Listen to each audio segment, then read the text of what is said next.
Hello everybody, my name is Janakulan. I'll be teaching Medical Surgical Nursing 1, and today I'll be teaching unit number 5.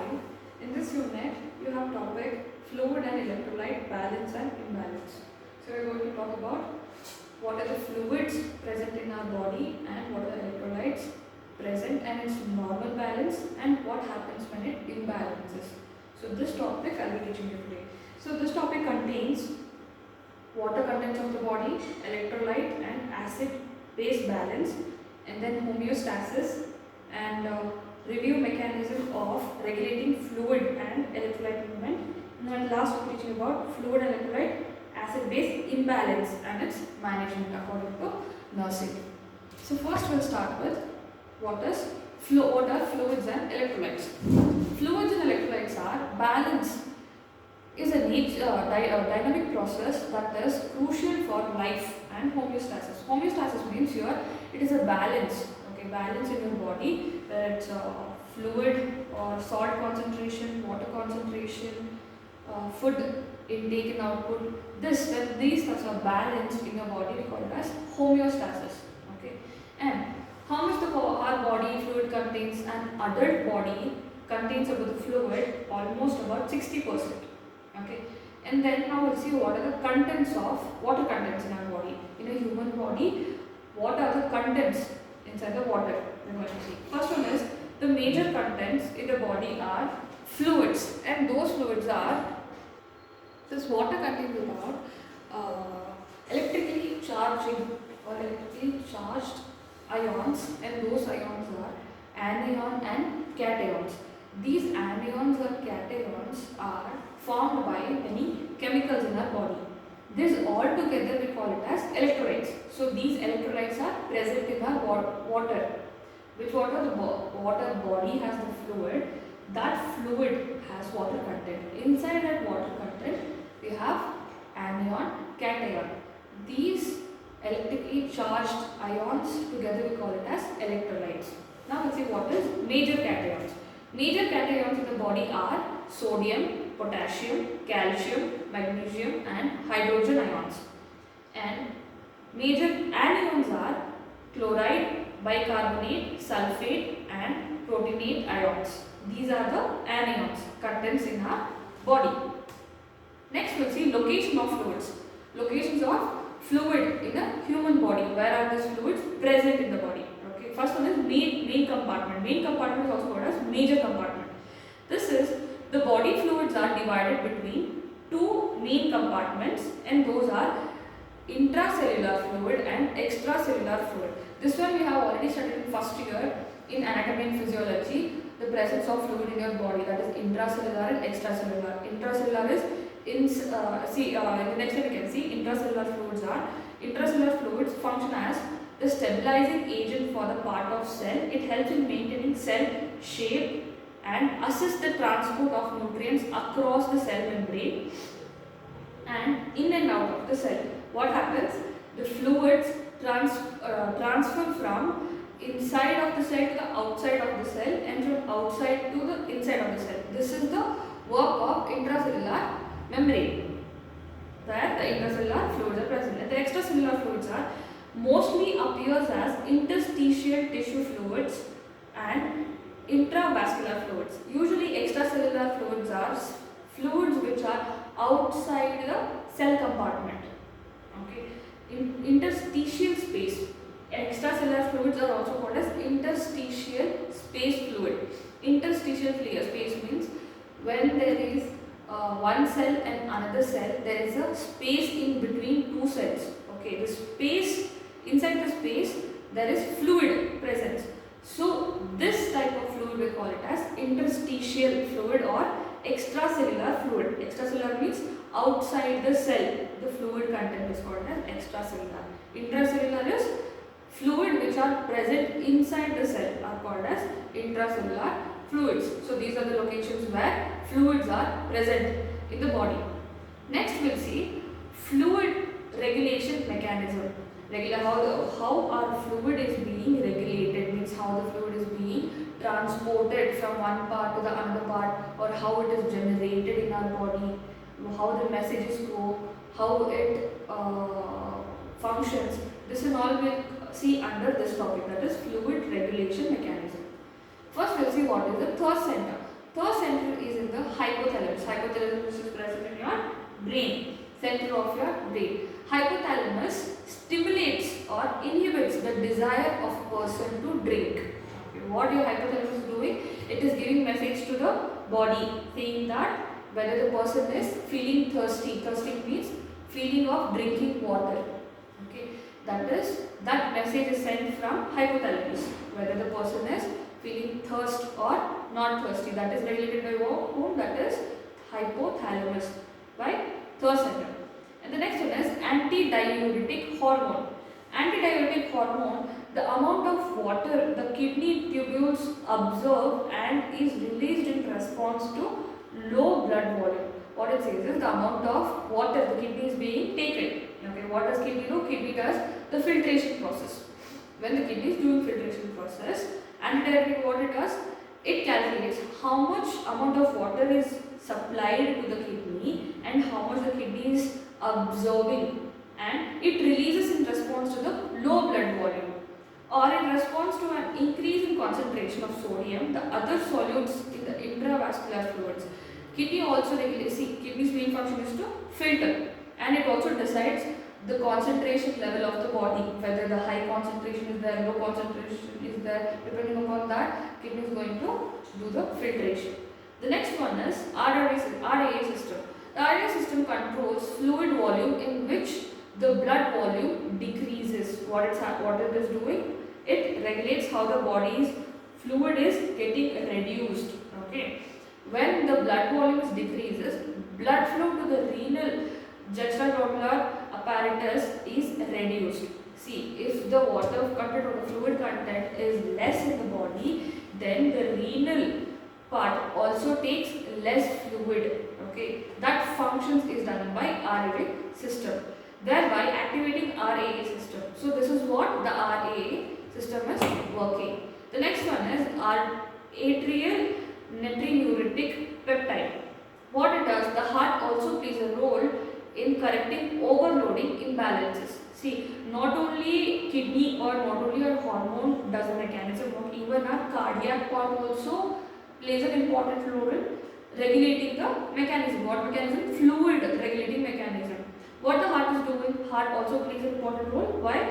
If there is overload of fluid in the body, heart regulates whether heart corrects or it is doing the correction work to balance. Imbalance here is if the fluid is overload, that is imbalance fluid in the body.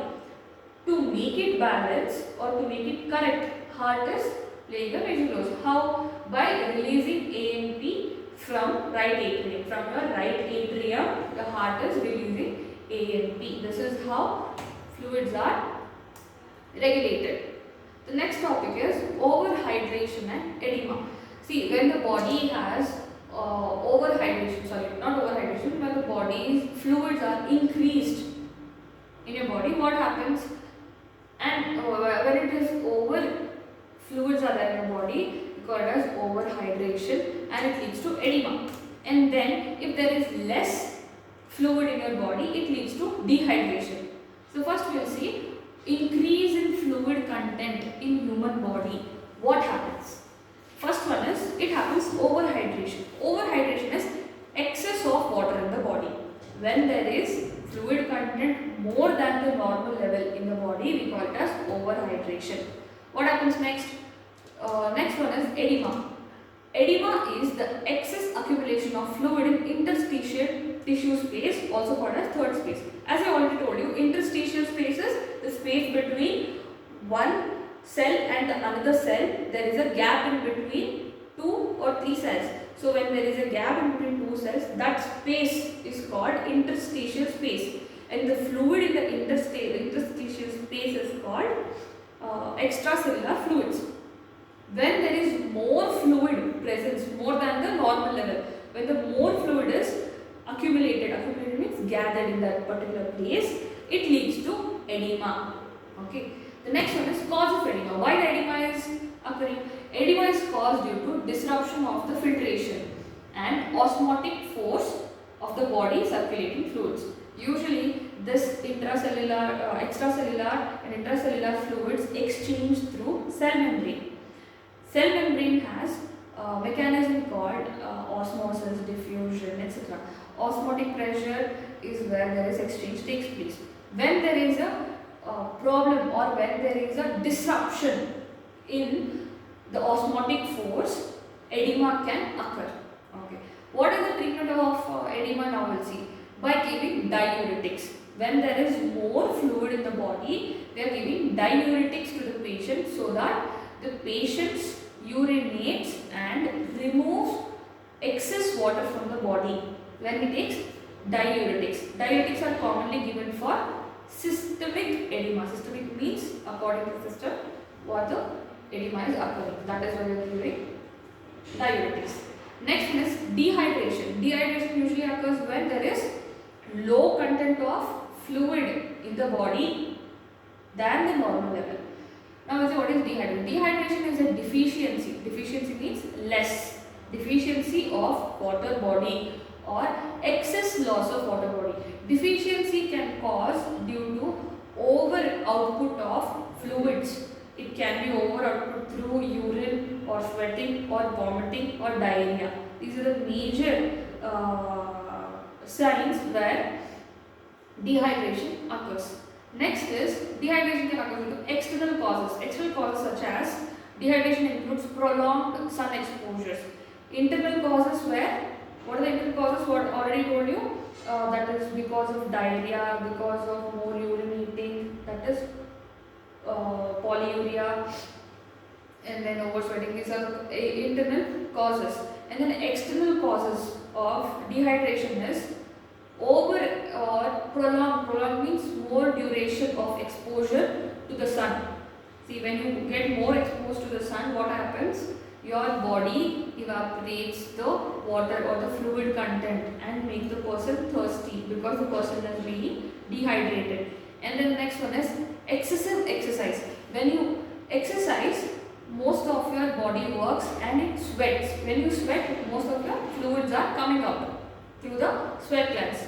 And then if you do over exercise, that is excessive exercise, what happens? You are burning more and more fat and more fluids are being excreted. This is how you are losing most of your water bodies. And the next one is as well as diarrhea, vomiting and burns. These are all internal factors. Next one is treatment of dehydration. How do you treat the patient? By giving more fluids, that is supplemental fluids, and electrolytes are often administered. See, fluids are given through the IV, especially DNS, NS. These are all given because to increase the hydration level. To eliminate the dehydration, we are giving fluids, and even through orally we can give electrolytes by asking the patient to drink ORS or electrolytes juices. That one can be administered. This is how we treat dehydration. Next one is electrolyte imbalance.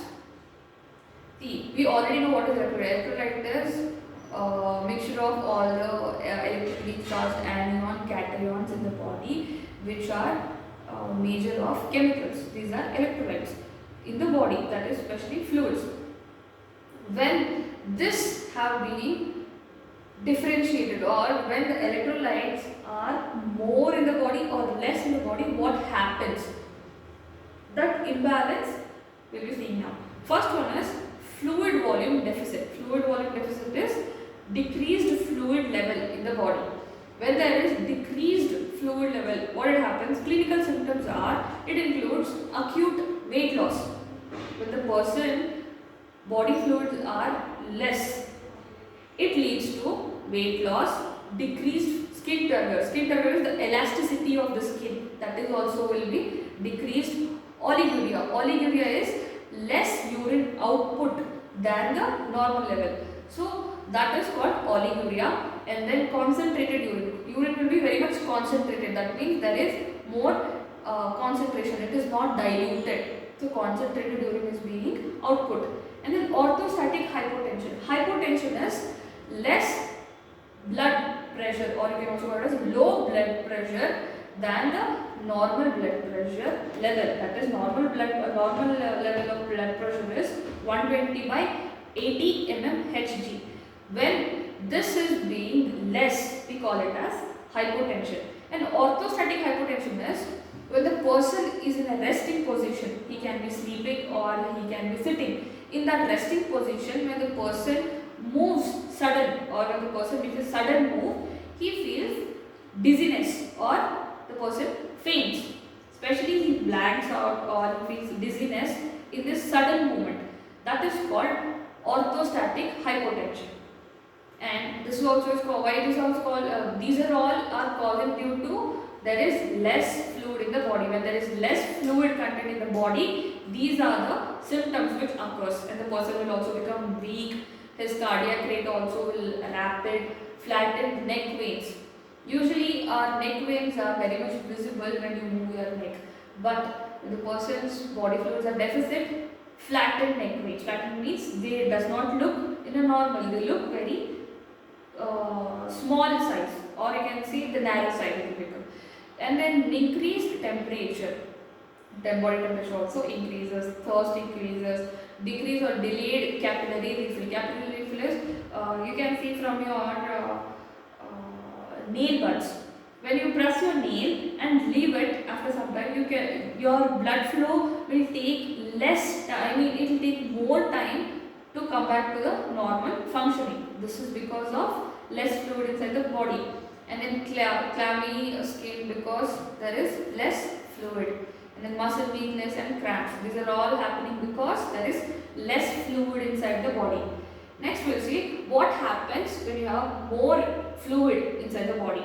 What happens is, it includes edema. Edema can happen, distended neck vein can happen, and then crackles. These are the symptoms of excess fluid volume. Next we will see these are not just only two imbalances. This is only because when there is increased fluid volume and when there is decreased fluid volume. Now we will see electrolytes such as many electrolytes are present in the body, as we seen in anion and cations, the chemical compounds which are present in our body. According to that one, increase and decrease in electrolytes, what it can happen. First one we will see hyponatremia. Hyponatremia, what it is? Hyponatremia refers to a serum sodium level that is less than 135 m equivalent to the per liter. That means what it is happening? There is less sodium content in your body. Sodium, when there is less sodium inside the body, we call it as hyponatremia. Because of hyponatremia, what are the clinical manifestations? We'll see. That is anorexia. Anorexia is feeling of less appetite, and then nausea. Nausea is feeling of vomiting, and then vomiting, headache, lethargy. Lethargy is laziness, dizziness, confusion. Confusion is you cannot give concentration on particular stuff. That is where you feel confused. And then muscle cramps, weakness, muscular twitching. Muscular twitching is your muscles contracts, where you feel cramps and twitching. Seizures can occur because there is less content of sodium inside your body. Natremia, the natremia means sodium, less sodium inside the body, and it also gives dry skin and edema. These are the clinical manifestation because of hyponatremia. Hyponatremia, I just repeated, hyponatremia means hypo, the word hypo means low. Low sodium content in the body is called as hyponatremia. Next we will see hypernatremia. It is opposite to hypo. Hyper means increased. Hypernatremia means increased sodium level higher than 145 m equivalent to the per liter. So this is hypernatremia. Hypernatremia, what it is? It means increased sodium level in the body. Because of this one, what are the symptoms our body gives? The symptoms are thirst. The person feels thirsty. Elevated blood temperature. The blood temperature also elevates. And then hallucination. Hallucination is when the person does not, when there is no presence of any object, or when there is no presence of any audible, the person imagines or the person sees the content. That means the person is hallucinating. The person feels lethargic, that is laziness. The person feels restlessness. Pulmonary edema is the edema which occurs in the peripheral tissues. So this is pulmonary edema, twitching, increased blood pressure, that is high BP, and then increased pulsation. So because of hypernatremia, the body is giving these symptoms. Next we'll see hypokalemia. Hypokalemia is usually indicates a deficit in total potassium. Kalemia, the word K represents potassium. The chemical formula of potassium is K, the letter K. Hypo means decreased. So we can conclude that decreased potassium level in the body is called hypokalemia. The clinical manifestation is fatigue. Fatigue is weakness, anorexia, muscle weakness, polyuria. Polyuria is more urine output than the normal. It's called polyuria. Decreased bowel motility. Your peristaltic movement, your digestive system moves, that is to digest, that will be reduced. And then paresthesia. Paresthesia means feeling of less pulsations, not pulsation, what you call the beats or sensation, that is called paresthesia. And then ileus, abdominal distension, extended abdominal space, that is abdominal distension. And hypoactive reflexes. What are reflexes? Humans have reflexes. Those reflexes will be reduced. So reduced is called, or low is called hypoactive reflexes. Because of hypokalemia, these are the symptoms. I'll just tell you what is hypokalemia. Hypokalemia is reduced potassium content in the body. That is hypokalemia. Next one is hyperkalemia. Hyperkalemia is opposite to hypokalemia. Hyperkalemia is increased potassium level in the body, that is greater than 5.0. Clinical manifestations are, it includes muscle weakness, tachycardia. Tachycardia is increased cardiac output, paresthesia, dysrhythmia. Dysrhythmia is imbalanced rhythm, and intestinal colic. This is related to the intestines, and then cramps, abdominal distension, and anxiety. These are all causing because of increased potassium level in the body, that is called hyperkalemia. So today I'll end up till hyperkalemia. The remaining topics I'll teach you in the next part. So this first part I'll end it till here.